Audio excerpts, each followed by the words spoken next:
Well, this is me, completed the trek to Kilimanjaro. We left at 11 o'clock last night and got home at 11 o'clock this morning. And it is definitely the hardest thing I've ever done in my life. It was absolutely brutal. About 2 hours into the summit attempt, I started throwing up at the side of the trail. I was about ready to quit at that point. Being at altitude is a very difficult thing to deal with if your body doesn't react to it well. Every time you go to altitude is the first time essentially. You have to go through the same acclimatization process, the same as everybody else. 24 hours of health in 8 days, it's not bad.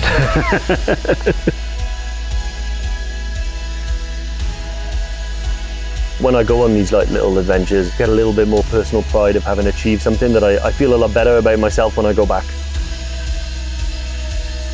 It can appeal to anyone who has a love of the outdoors. It gets right into your heart. You're on the roof of Africa. What more can you want? I would tell everybody to do it. I will tell them how hard it is. It is a challenge. I think summiting Kili allows you to reevaluate and readjust your perception of what you can achieve in life. You realise what you've done and there is a massive sense of achievement there. And I think anyone who does it should be immensely proud.